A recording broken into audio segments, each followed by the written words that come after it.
Mas eu perguntava aqui, advogado Zé Antônio Rosa, infelizmente já tinha caído a ligação, e eu perguntava o seguinte: qual que é o rito desse julgamento no Tribunal Superior Eleitoral? Bom dia, um prazer falar com o senhor. Bom dia, Antero, bom dia, amigos ouvintes da Rádio Capital. O rito desta AGE é um rito ordinário, ele é normal, com todas as implicações do regimento interno do Tribunal Superior. Houve aí nos últimos dias uma discussão sobre ter ou não ter pedido de vista. Esse pedido de vista ele pode ser tanto oriundo de qualquer ministro que não se sinta representado pelo voto do relator, como ele pode ser também estratégia da defesa, caso ele tenha condição de fazer isso, do pedido de vista para ter um voto divergente ou não, mas de tal forma a ele ter condições de discutir a matéria. O que acontece com o pedido de vista, normalmente, é que o ministro que não se sentir em condições de votar e nem concordar com o voto do relator, ele pode pedir vista, e normalmente é de 1 a 3 sessões, mas ele pode, na complexidade da matéria, demorar até mais tempo. Não há um tempo fechado. Mas eu ouvi ontem, isso que eu queria que o senhor esclarecesse. Eu ouvi ontem na Rede Globo de televisão, ontem no Jornal da Globo e na Globo News também, de que se pedir vista não tem prazo para devolver o processo? Ou não é assim? Normalmente o prazo é de 1 a 3 sessões. Isso é um prazo ordinário. Mas devido à complexidade da matéria, porque veja que o relator ficou alguns meses com o processo. E a possibilidade de um pedido de vista de quem está pedindo vista abrir um voto divergente, para ele fundamentar esse voto divergente, ele precisa de um prazo razoável. E esse prazo razoável pode ser alguns meses, 1 mês, 2 meses, 3 meses. Não há uma regra dizendo que ele tem que devolver amanhã de qualquer jeito. Ele tem que primeiro estar confortável para poder emitir o seu voto. Tá. O jornalista Mauro Camargo tem uma pergunta para você.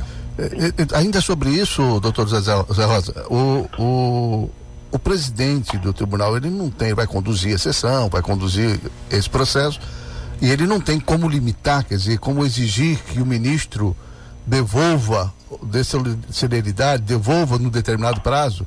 Ele não pode estabelecer, olha, daqui a 3 sessões você tem que estar de volta.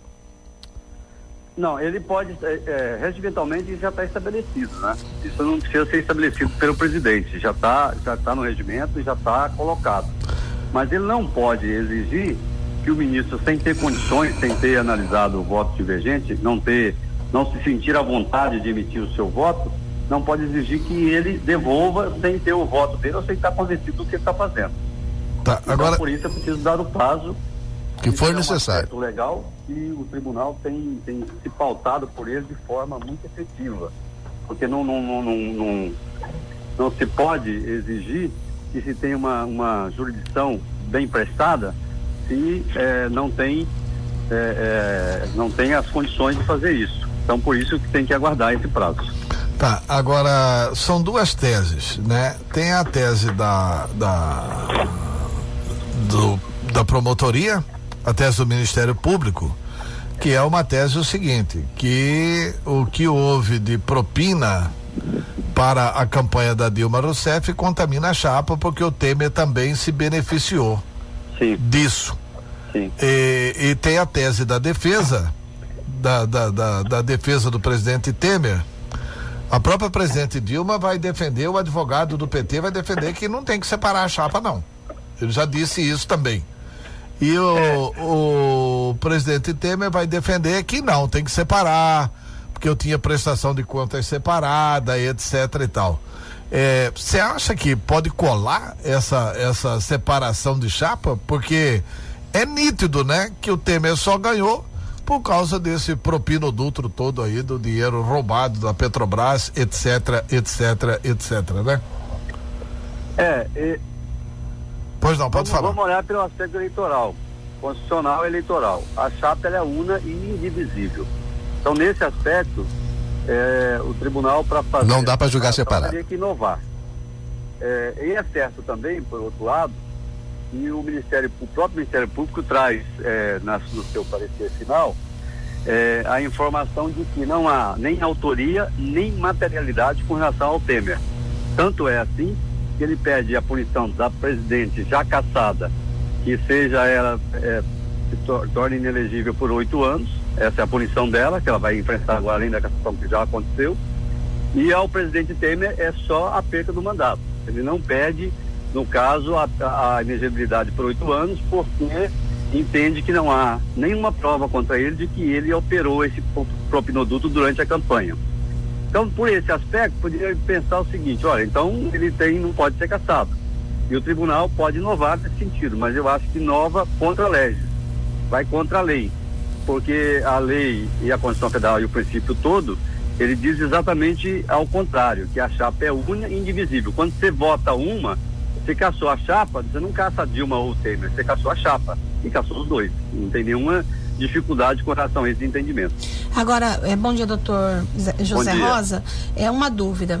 Vamos supor que seja julgado até quinta-feira, que é o prazo que o ministro Gilmar Mendes separou para o julgamento dessa ação, né?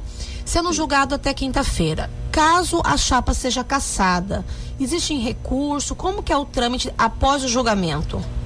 O trâmite após o julgamento, ele pode ter dois sentidos. Ele pode ter, o tribunal pode cassar a chapa e determinar a suspensão imediata do mandato, ou seja, tira do mandato o presidente, mas mesmo tirando do mandato o presidente, pode tirar ou pode não tirar, mas se tirar do mandato o presidente, ele tem direito a recurso, embargos de declaração, seria um recurso, no próprio tribunal, alguma divergência que porventura eles encontrarem no voto do relator, essa seria uma possibilidade. Depois dessa possibilidade, existe a possibilidade do recurso ao STF, que pode, se tiver alguma matéria constitucional em discussão, que ele pode analisar essa matéria constitucional ainda.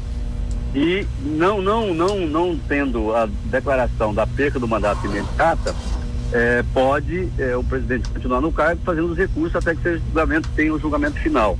E aí ele sairia do cargo, no julgamento final. O tribunal determinar que ele saia do cargo imediatamente, ele pode fazer um recurso ainda para pedir o efeito suspensivo do recurso dele, que é o embargo de declaração no próprio tribunal, que pode ser dado. Ou no STF, que também pode ser dado, dependendo da relevância do argumento que se for apresentado. Então é uma situação que tem alguns caminhos a seguir. E aí vamos por depois, julgado e ele afastado.